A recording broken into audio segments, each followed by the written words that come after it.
Se você é patriota, ajude outro patriota a difundir as nossas ideias, siga e compartilhe.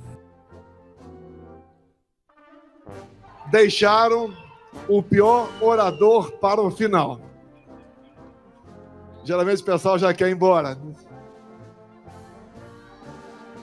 Dizer a vocês da satisfação de estar aqui, do prazer de estar no meio de vocês.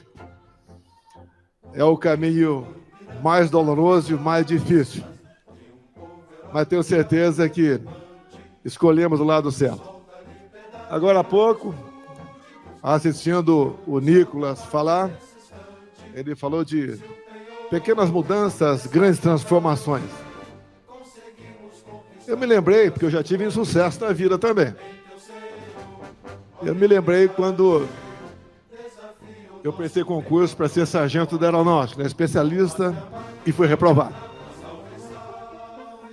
Depois, em 73, eu prestei 2 concursos, para a Academia em Resende e para o ITA também. E no ITA, ô Tarcísio, você que passou no IME, eu fui um desastre em física. Se esperasse mais um ano, talvez fosse aprovado. Mas por coincidência, o Nicolas, se eu tivesse sido aprovado para o ITA, eu poderia estar em Alcântara, naquele acidente, onde 21 pessoas morreram. Poderia estar lá. Então, às vezes, um insucesso pode ser que realmente livre de alguma coisa. E a idade é uma grande coisa para nós. Ela nos faz calos, nos faz, às vezes, contar até 3 antes de responder. E nos faz, né, um pouco melhor. Eu passei 7 mandatos no parlamento. Meio mandato de vereador e 15 anos no Exército Brasileiro. E eu resolvi, como o vídeo de agora há pouco, em 2014, para ser preciso, novembro de 2014, dizer que seria candidato a presidente e que chegaria à presidência da República. Quem ia acreditar nisso? A minha esposa falou que eu andava pelo Brasil e ela duvidava. O tempo foi passando. Eu lembro de uma passagem que marcou muito em Manacapuru, coração do Amazonas. Eu chegando, Tarcísio, no porto, sozinho, umas 200 pessoas lá, e eu pensando, o que eu estou fazendo aqui? E a galera, o que esse maluco está fazendo aqui? Mas começamos a falar em algumas passagens bíblicas, que eu considero a Bíblia como a caixa de ferramenta do ser humano. Começamos a falar a verdade, João 8,32. E uma outra coisa também que nos marcou muito, e durante o mandato, foi outra passagem. Por falta de conhecimento, meu povo pereceu. Quanta gente briga por algo sem saber, não tendo conhecimento, e depois vê que está errado. Falei um tempo atrás, né? A Amazônia sempre foi cobiçada antes de 1500.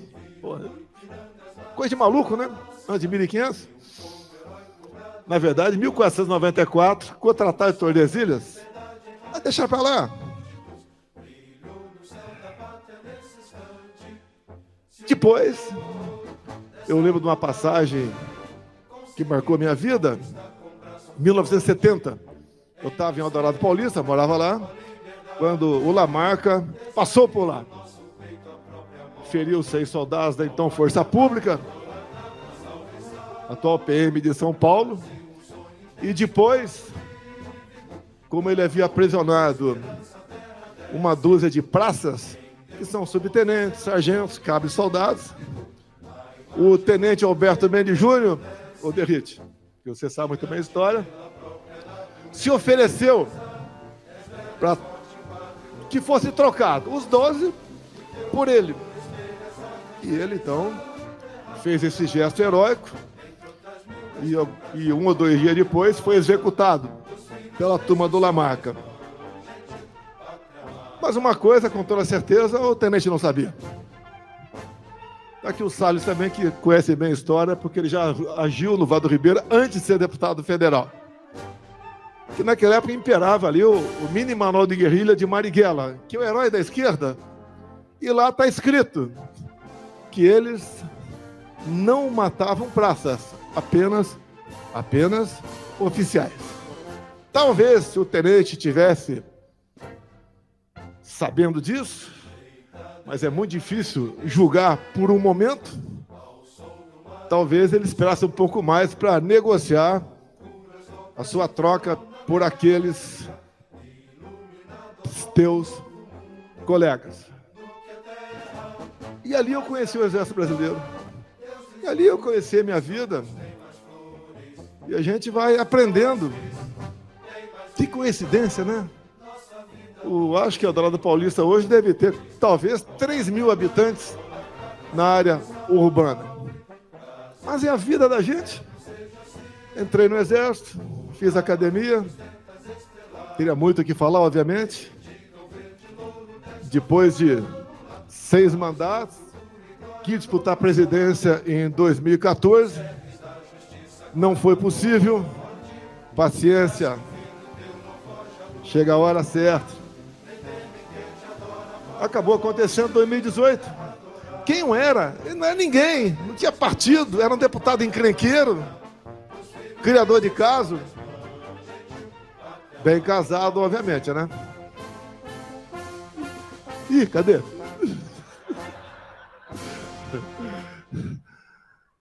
Teve no meio do caminho a facada. Imagine se a facada tivesse tido sucesso. Como Zé Dirceu disse em vídeo. Tivemos um insucesso da facada. Ele disse. Imagine se esse cara que está na economia agora fosse presidente. As coisas acontecem. Vamos lá. Vem a eleição. Eu teria uma história fantástica para contar para vocês. Bem levar 1 hora. E eu gostaria de um dia, né? Pela grande rede de televisão, ao vivo, falar algumas horas com eles, para nós mostrarmos o que é o Brasil. A gente tem informação, a gente passa por lá. A vida nos fornece uma história. Chegamos. E daí, eu cheguei e só tinha o Paulo Guedes. Montar o ministério não é convidar quem é competente. A pessoa que é competente aceitar ser ministro. E fomos montando o ministério. Está aqui o Salles. Quando me mostraram a foto dele com aquele óculos, né, de playboy, eu falei, não, esse cara não está com nada, não vai dar certo. Pode ter certeza, pela sua coragem, pela sua dedicação, eu duvido que tenha tido outro ministro do meio ambiente como ele.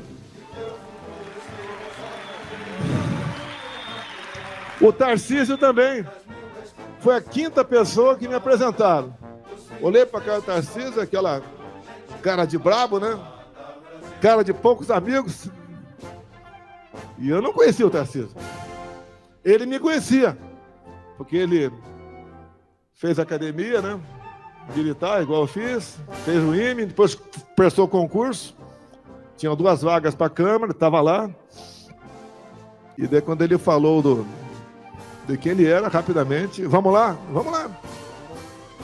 Olha a surpresa. Quem era Tarcísio antes de eu conversar com ele? Era um excepcional engenheiro. Para a vida pública, com todo respeito, Tarcísio, você não era conhecido.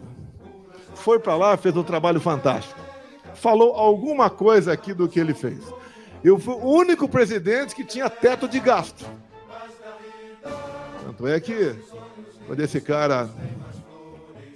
quando o TSE anunciou o resultado, logo depois já foi uma proposta para lá, né? E acabaram com o teto de gasto. E o Tarcísio, que está aqui, Começou a mostrar seu valor. Ele é um terror dos balseiros. Acabamos com muitas balsas pelo Brasil. Principalmente lá em Sinop, naquela região. O coração do agro. Entre tantas e tantas outras coisas. BR-163, etc. Portos, aeroportos. Eu lembro que 22 eu convidei o Tarcísio para vir candidato a governador. Ele falou, poxa, eu sou carioca e torcedor do Flamengo. Conheci esse defeito dele nesse momento. O que eu falei para ele? Você é uma pessoa que tem uma história. Inteligente, ninguém nega isso aí. Eu queria ter metade da inteligência que ele tem. Mas eu só escolhi ministro mais inteligente do que eu. O que não foi difícil.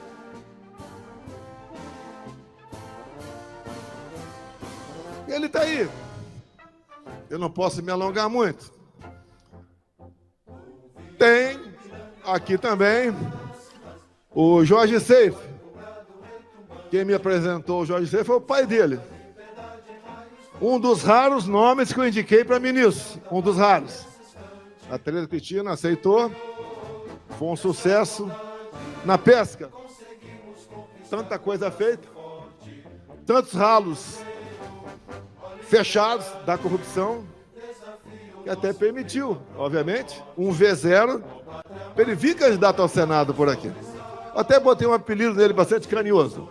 Tilápia. Pegou. Eu trato pela idade como se fosse um filho meu. Tem mais algum ministro aqui, ex-ministro? Gilson, tá aí? Aqui o Gilson, do turismo. Também fez a diferença. Bem, o que a gente pode dizer para vocês? Eu não levo o jeito do teu dom da palavra. Às vezes sou um pouco grosso, só um pouquinho grosso. Tá? Até quando alguns falavam que, pô, o cara fala palavrão, é grosso. Você está procurando um marido ou um presidente? Até parece que o marido daquela pessoa não fala palavrão em casa. Na pandemia, talvez eu tenha sido o único chefe de Estado que falou que não ia tomar, e não tomei. Porque eu li a bula. Muitos falavam, olha, você vai ter problemas. Oh, mas nós compramos mais de 500 milhões de doses. Tomar quem quer.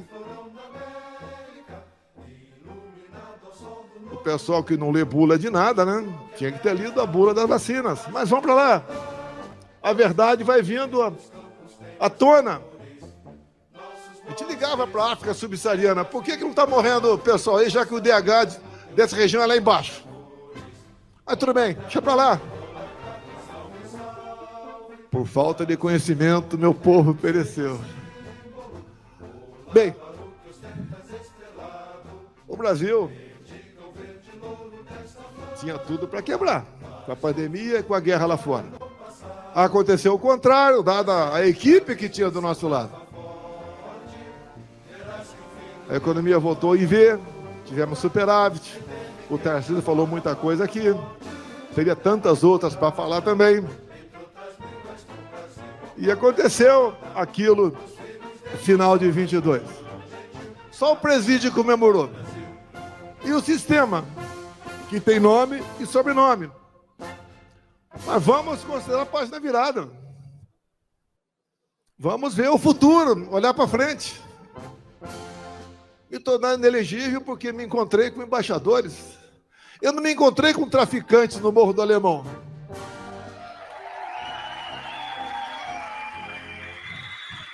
A segunda inelegibilidade, porque no 7 de setembro eu botei do meu lado um empresário que é orgulho do Brasil, é orgulho de Santa Catarina, que usava um paletó verde e amarelo. Então, porque eu botei esse empresário do meu lado, inelegível, eu não botei do meu lado a dama do tráfico. Mas vamos lá. A gente acredita em transformações, em mudanças. A gente sabe onde está o erro. A gente sabe quem não quer o bem do Brasil. E vocês também sabem. Tentaram por várias vezes nos censurar. Isso daqui representa a liberdade para nós.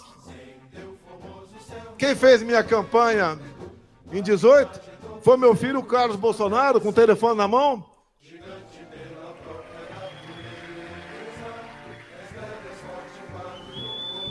Quantas vezes tentaram aprovar urgência para um projeto de controle da mídia social? Aqui está a nossa liberdade. Aqui está a esperança nossa de mudarmos o Brasil. O blogueiro, aquele que mexe com rede social, tantos outros, se não transmitir a verdade, não mostrar a verdade, ele acaba por si só. E quem age com isenção, com responsabilidade e com a verdade, cresce. Não justifica o que fizeram até agora, mas eu acredito que já chegamos no ponto de inflexão. A gente vai mudar. Mais que esperança, nós devemos fazer a nossa parte. Não é fácil você lutar contra um sistema. Olha só, aqui do lado, mais para cima um pouquinho, São Paulo. Quando nós assumimos, os portos eram de responsabilidade do Tarcísio. Lá dava prejuízo de 500 milhões por ano. 22 passou a dar lucro de 500 milhões. Para onde ia esse 1 bilhão só no Porto de Santos? Itaipu Binacional, nós só conhecíamos essa empresa, que é binacional, por gerar energia. Quando assumimos, vimos muita coisa errada lá. Mas por que era cobiçada Itaipu Binacional e ainda é cobiçada? Porque é uma estatal que não é auditada pelo TCU, então você pode meter a mão até o sovaco que não tem problema. Ao longo de 4 anos, além de gerar energia, além de diminuir o valor da tarifa em dólar, fizemos a segunda ponte com o Paraguai, vão de 400 metros, não é uma pinguela. Alongamos em 600 metros o aeroporto de Foz do Iguaçu, asfaltamos a Transboiadeira, atendemos mais de 50 municípios com pequenas obras.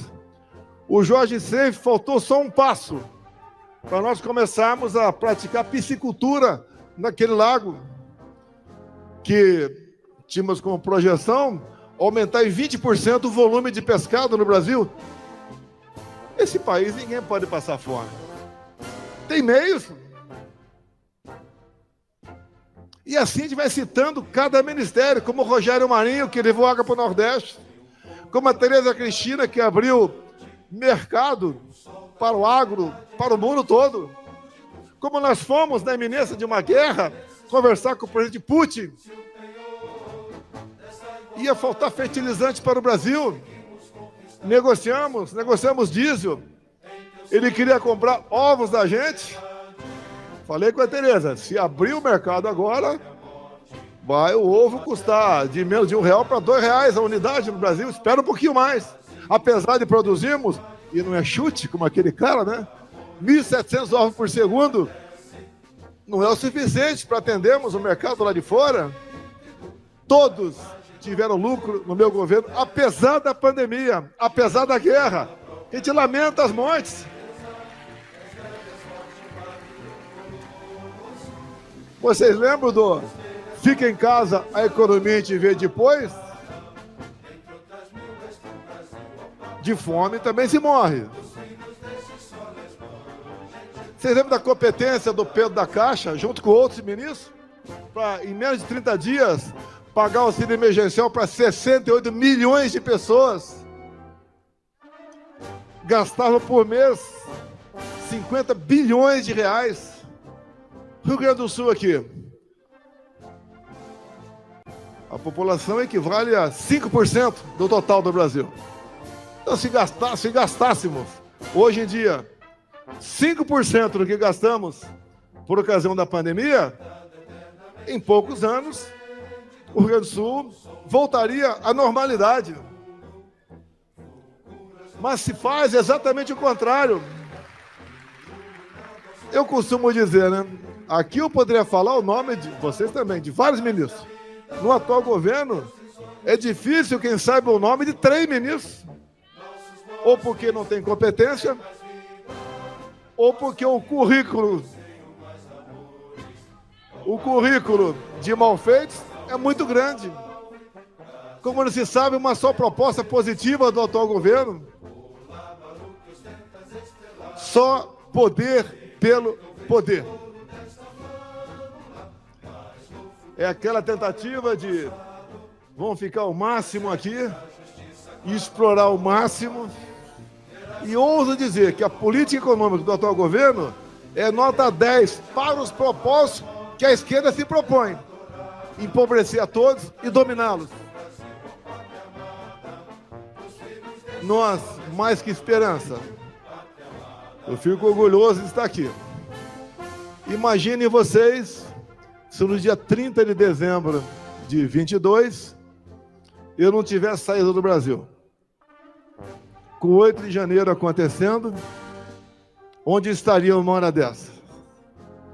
Não sabia o que ia acontecer, mas pressentia que algo de errado estava por vir. Fiquei 3 meses lá fora, fui muito bem tratado por brasileiros, lá nos Estados Unidos, e voltamos para cá com todos os riscos. Acusação de toda a ordem. Grande mídia, ao vivo, estou pronto para ser sabatinado por vocês. Vamos falar de baleia, de presente, de vacina, de golpe. Estou à disposição, ao vivo. Com edição, não.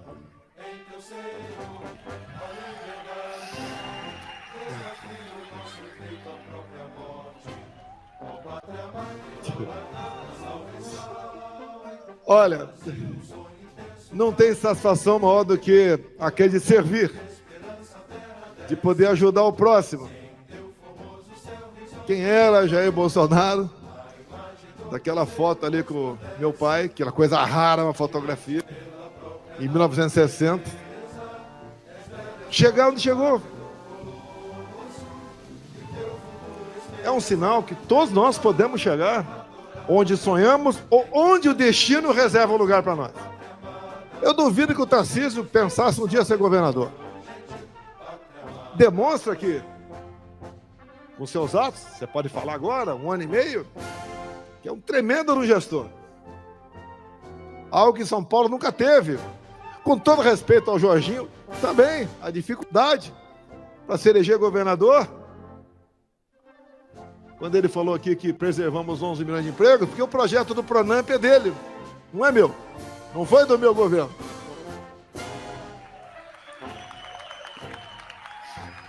Como, por exemplo, eu vejo vários parlamentares aqui,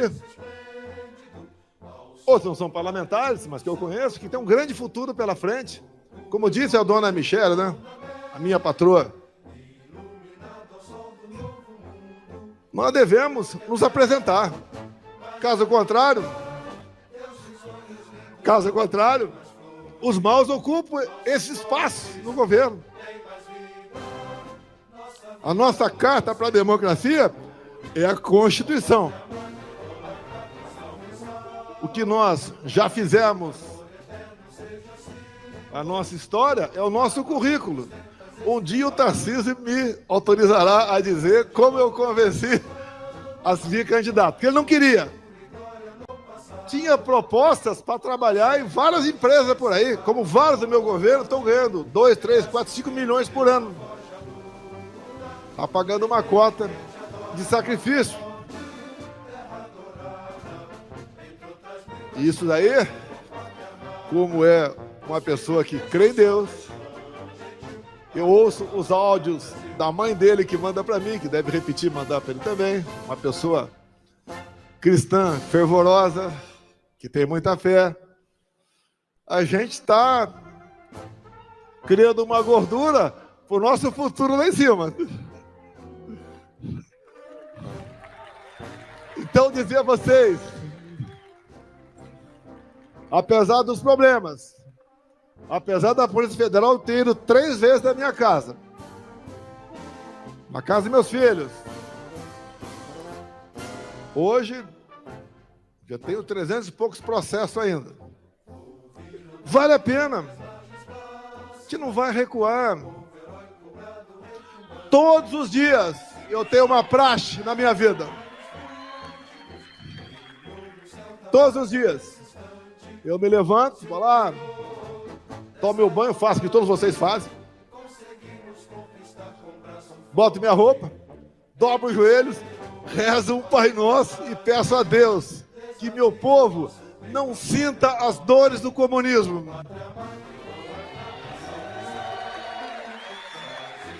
Quando eu estava no leito de morte, eu pedi a Deus que minha filha, à época, com 8 anos, não ficasse órfã. Fui atendido. Como agora eu fiz um pequeno texto de 14 ou 15 pequenos itens sobre o caso Adélio, sobre o delegado que investigou o caso Adélio, o dono do inquérito. Esse mesmo delegado que nada apurou, porque não quis apurar, foi prestigiado, é diretor de inteligência da PF. E agora, um dos advogados sofre uma ação da Polícia Federal, tem apreendido um Porsche, um avião e congelado 200 milhões de reais. Esse advogado, que no dia 7 de setembro de 2018, foi a Juiz de Fora para atender o Adélio por questão humanitária, descobrir um advogado samaritano.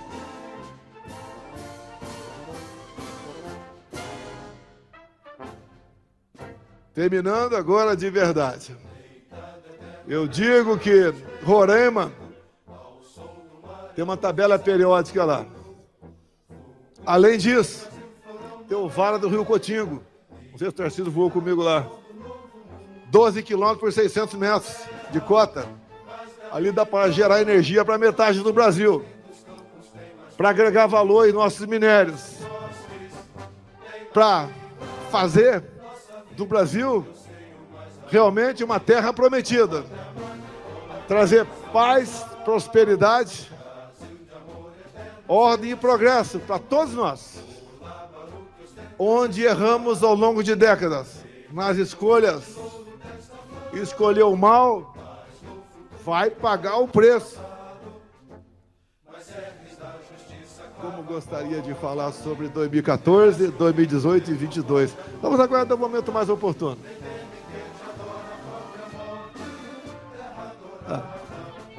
Quem sabe até, né? A gente fale brevemente, ao vivo, com alguma grande rede de televisão aí. Mas vamos lá. Pessoal, o futuro está nas mãos de cada um de nós. Apesar de eu ser Messias, eu não sou salvador da pátria. Eu salvei a dona Michele, segunda filha dela. Nós temos tudo para ser uma grande nação. A Europa, o Parlamento Europeu deu uma guinada forte à direita. Está o Milei, que deve chegar hoje à noite aí. Está a Meloni na Itália. Está as novas eleições na França. Se Deus quiser, ao Bukele, El Salvador. Se Deus quiser, Trump, em novembro. Nunca o mal venceu o bem. E não vai ser dessa vez. Não é para o meu bem, não.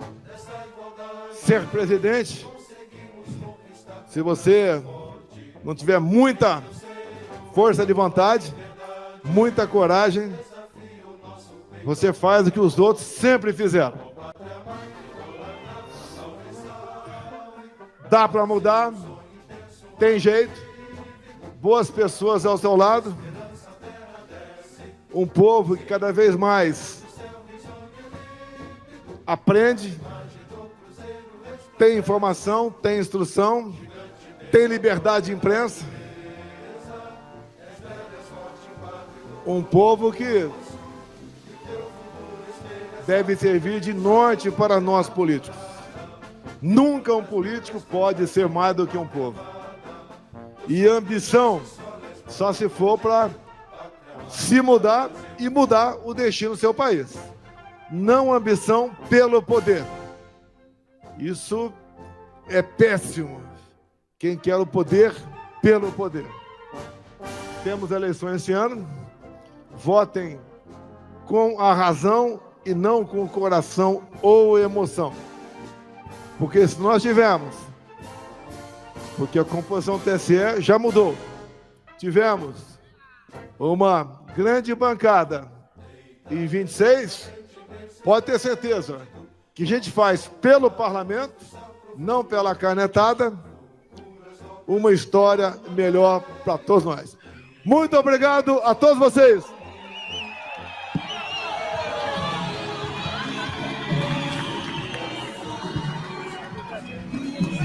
Obrigado.